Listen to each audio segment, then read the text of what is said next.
My parents forced me to care for my sick grandfather while my sister traveled abroad, so I inherited everything. And now they're calling me selfish. I'm a 28-year-old guy, and for as long as I can remember, I've been the responsible one. You know, the kid who doesn't argue, who fixes problems quietly, who gets called mature when really he's just tired. My parents raised me like I was an obligation, and my sister, Lily, like she was a miracle. Growing up, she got everything she wanted: freedom, attention, and endless excuses. Lily's just finding herself, my mom would say when she dropped out of college again.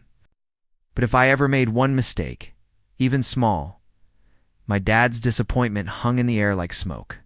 Still, I told myself it didn't matter.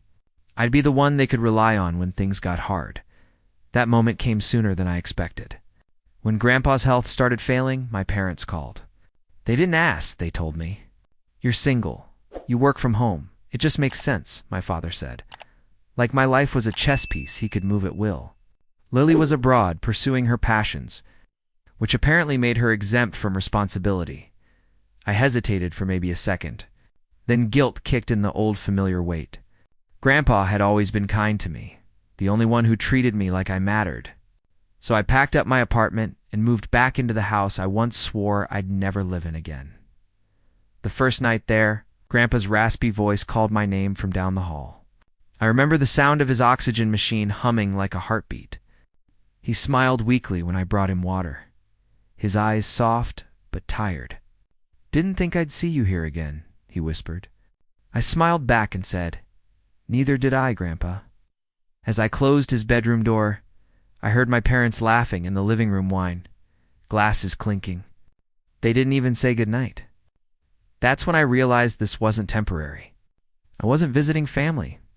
I was back in servitude. Again, and deep down, I already knew. This time, it wouldn't be so easy to escape. The first few weeks back home felt like stepping into an old wound that never healed right. Every morning started the same, Grandpa coughing in the next room, my mother shouting for me to make sure he eats, and my father reminding me how lucky I was to live rent-free, as if the price I was paying in exhaustion and lost sanity didn't count. Grandpa's condition required constant care, medication on the hour, blood pressure checks, endless hospital runs. I'd sit by his bedside at night, a laptop on my knees, trying to meet deadlines while the oxygen machine hissed like it was mocking me. My parents would peek in occasionally, not to help, but to critique. "You should be more gentle," my mom would say. "Your sister would have done it better." That one stung. Lily's life, meanwhile, looked like a travel vlog. Beaches, cocktails, and captions like "grateful for every moment." Sometimes my mom would show me her posts, smiling proudly. "She's doing so well for herself," she'd sigh. I'd force a smile, pretending the bitterness wasn't slowly poisoning me. One night, after a 14-hour workday and 3 emergency trips to the pharmacy, I found my father watching TV, feet up, while I cleaned up spilled soup in the kitchen. "You missed a spot," he muttered without looking up. Something in me snapped. "You could help, you know." He didn't even glance my way. "You're already here. No point in all of us being tired." I didn't reply. I just kept wiping, hand trembling. I realized then that this wasn't about family duty. It was about control. I wasn't their son anymore. I was the live-in caretaker they didn't have to pay later that night. Grandpa called me to his room, his frail hand brushing mine. "They don't see you, do they?" he whispered. His words hit harder than I expected. Because he was right, they didn't. And worse. I was starting to believe maybe I didn't matter enough to be seen, but I had no idea how much darker things were about to get. By the 3rd month, I'd stopped keeping track of time. My life was reduced to alarms, medication reminders, meal times, and Zoom meetings I barely stayed awake for. Sleep became a luxury, silence a dream. I'd hear my parents laughing downstairs while I sat in Grandpa's room listening to his labored breathing. Wondering how long before I cracked, the breaking point came one Thursday night. I was rushing to finish a work presentation while Grandpa called for me every few minutes. My father stomped upstairs, irritated by the noise. "Can't you keep him quiet?" he snapped. I looked at him, disbelief boiling into anger. "He's sick, Dad. You could try helping for once." He scoffed. "You're living here for free, son. Don't act like a martyr." That word martyr hung in the air like poison.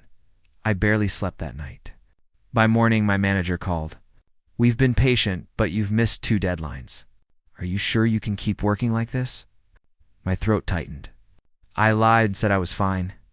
I wasn't.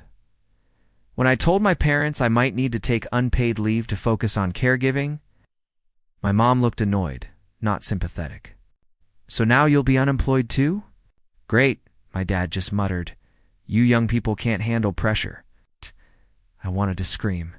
"I've been handling your pressure my entire life." But I stayed silent. I always did. That night, I broke down in the kitchen, head buried in my hands. I didn't even hear Grandpa roll in until he was beside me. "You're tired," he said softly. I nodded, choking on the truth. "They don't appreciate what you're doing, but I do." His voice cracked with sincerity. For the first time in weeks, someone saw me. But as I looked at him frail, fading, I realized my compassion had become a weapon they were using against me. I wasn't helping a family anymore. I was enabling them to forget they had one, and something inside me whispered, if I stayed much longer, I'd lose what little of myself I had left. After that night, something shifted. I stopped expecting anything from my parents. They were background noise, voices that complained, criticized, and drained. The only thing that made the house bearable was Grandpa. Somehow, despite his pain and age, he was the calmest person here. Our late-night talks became a ritual. I'd bring him tea, and he'd tell me stories about his youth, about fighting for everything he ever had, about the mistakes that haunted him. "I used to think being needed meant being loved," he said one night, his voice rasping. "But love without respect isn't love, it's slavery." Those words stayed with me. He understood something my parents never would. He'd ask about my life, work, friends, dreams, things my parents never cared to know. When I told him I felt trapped, he smiled sadly. "You remind me of myself when I was your age, always trying to fix people who don't want to be fixed." His hand trembled as he patted mine.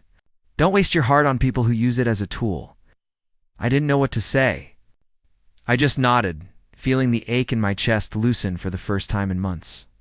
For years, I'd been starving for this kind of validation, quiet, genuine, human. One night, I found an old photo album under his bed. Pictures of him building the house, holding my dad as a baby, smiling beside my late grandmother. "I built this place with my bare hands," he said softly, tracing a photo. "And sometimes, I wonder if I raised the wrong son." I froze, not knowing if he meant my father or himself. He looked at me then, eyes sharp despite the wrinkles. "You've done more for me in months than they have in years. Don't ever think that goes unnoticed." I didn't realize it then, but those conversations were planting seeds. Ones that would later grow into the kind of justice I never saw coming, because soon, Grandpa would make a choice that would change everything. It happened by accident, or maybe fate.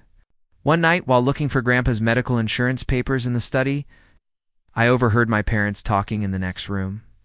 Their voices were low, but the words cut through the wall like knives. Mom said, "Once he's gone, we'll sell the house. Lily can use her share to get back on her feet." Dad replied, "Exactly. No point keeping an old property we don't need. We'll split it evenly." Evenly. Like Grandpa's home, his life's work was just an asset on a spreadsheet. I stood frozen, the folder in my hands shaking. They didn't know I was there. They didn't care that Grandpa was still alive, that I was the one keeping him that way. When I stepped into the room, they both went quiet. My voice came out steadier than I felt. "You're talking about selling his house while he's still breathing?" My dad rolled his eyes. "Don't be dramatic. We're planning for the future. The future." I snapped. "You mean you're a prophet?" Mom crossed her arms. "Watch your tone. You're not part of this decision." Something in me broke, a quiet snap that didn't make noise but echoed in my chest. "I'm the one taking care of him. You haven't even been to a doctor's appointment." Mom's reply was ice cold. "You're doing your duty." Don't expect a reward for basic decency. That night, I sat by Grandpa's bed, staring at the walls of the home they already planned to sell. My jaw clenched as I whispered, "You built this place with love, and they're treating it like a payday." Grandpa opened his eyes slightly. "What's wrong, son?" he asked weakly. I hesitated. Part of me didn't want to burden him, but I told him everything. Every cruel word, every plan. He was silent for a long time, his frail hands gripping mine. Then he said quietly, "Don't worry about them. I know exactly what to do." I thought he was just trying to comfort me, but I was wrong. He meant every word, and what he did next would turn the entire family upside down after that night. The air in the house changed. My parents didn't know I'd told Grandpa what they were planning, but somehow they sensed a shift. He stopped speaking much to them, refusing their fake smiles and forced kindness. They, in turn, started watching me, like they could feel the balance of power slipping, and didn't know why. Whenever I sat with Grandpa, my mom would suddenly appear in the doorway, pretending to tidy up. "What are you two whispering about?" she'd ask with that brittle laugh that never reached her eyes. "Nothing," I'd reply. "Just stories." She'd glare at me for a moment too long before leaving. Then Lily came home. Not because she cared, but because Grandpa's health had worsened, and she didn't want to look bad for staying away. She swept into the house like a storm, loud and glowing from her travels. "You've done great, little brother," she said, patting my shoulder like I was her employee. "You really took one for the team." I wanted to tell her there was no team, just me, always me.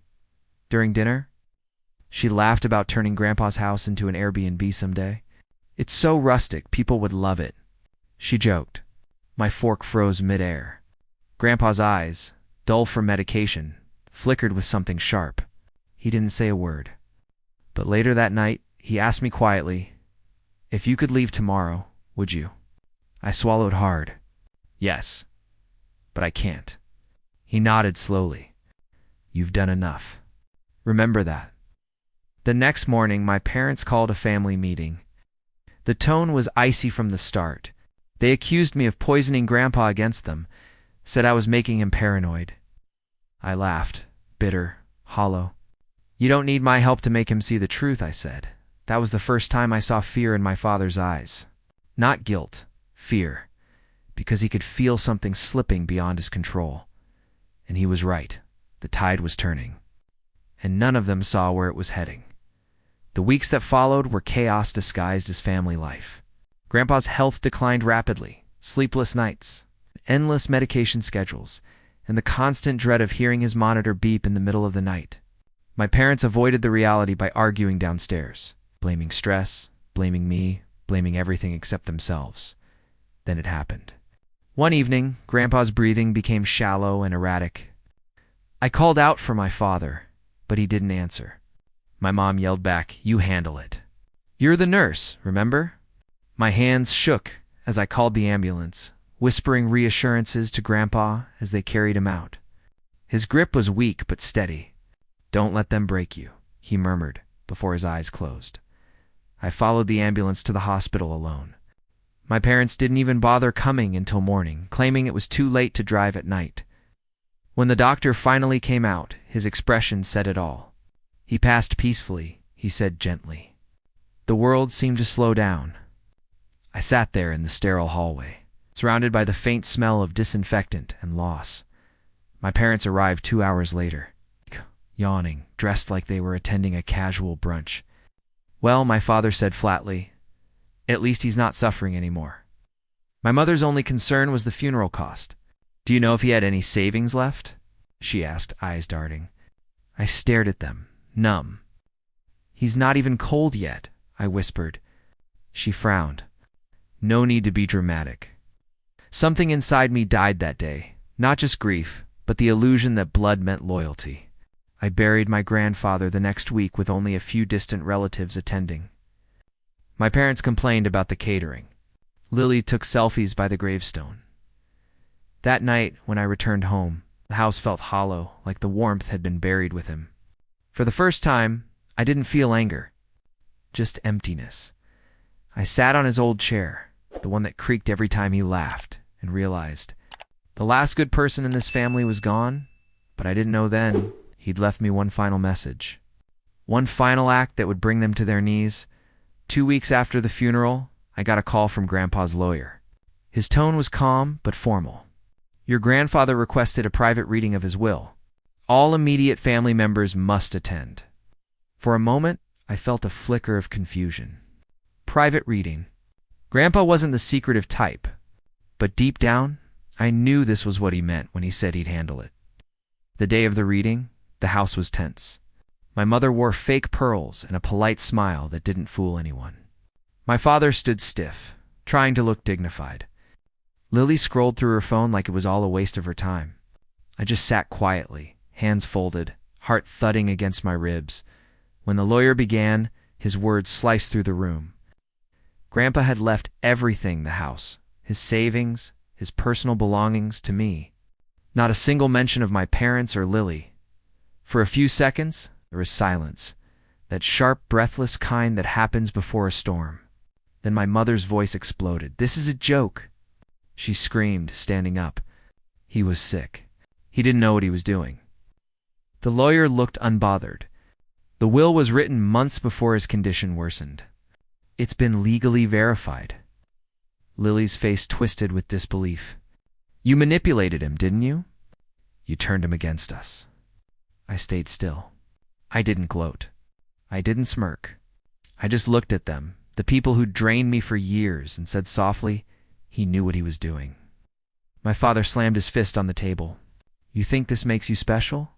You wouldn't even have a roof over your head without us. I met his glare.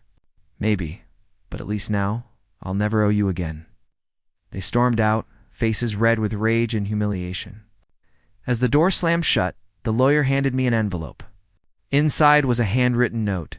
You were my only family in this house. Use what I've left you to live, not to prove. For the first time in years, I exhaled without guilt. But I had no idea their anger wasn't over. It was only beginning to turn venomous. News of the inheritance spread faster than I expected. Within days, relatives were calling, pretending to check on me, but really fishing for gossip. My parents painted themselves as victims. Our ungrateful son manipulated an old man into cutting us out. And Lily posted cryptic quotes online about family betrayal and greed. It was surreal watching them twist the story. They'd ignored Grandpa his whole life, but suddenly they were the ones mourning him loudest. Meanwhile, I stayed quiet. I didn't move out right away. I couldn't. The house didn't feel like mine yet. Every creak in the floorboards, every dent in the furniture reminded me of him. I'd wake up expecting to hear the hum of his oxygen machine, and when I didn't, the silence felt unbearable. One afternoon, my mom showed up uninvited. Her voice was soft at first, almost sweet. Honey, we all said things we didn't mean. Why don't we put this behind us? That house is too big for one person. I stared at her, the same woman who couldn't be bothered to visit Grandpa in the hospital. You mean it's too valuable? I said quietly. Her mask cracked instantly. You think you earned any of this? You don't deserve what he gave you. My father stepped in then, voice low but cold. You're going to regret this attitude. Family doesn't turn its back on family. I looked him in the eye. You turned your back first. They left that day, slamming the door so hard the photo frames rattled. After that, they stopped pretending. Friends of the family stopped calling. Neighbors started whispering, but I didn't care. The peace was worth the isolation. I spent the next few weeks cleaning, repairing, restoring. Not for them, for Grandpa. I repainted the porch he used to sit on, replaced the rusted mailbox, and even fixed the wind chime that used to hang by his window. Every night, I'd sit in his old chair and whisper, I'm keeping it safe. Grandpa, but peace never lasts long in families like mine, because the next time they came back, it wasn't for reconciliation. It was for revenge. It was a Sunday afternoon when they showed up again. No warning, no call. I was fixing the garden fence when I heard my father's voice behind me. You've let this place go. I turned to see both of them standing there, dressed too nicely for a casual visit, like they wanted to remind me who they thought they were. Mom didn't waste time. "We're not here to fight," she said, her tone sugary and false. "We just think Grandpa made a mistake.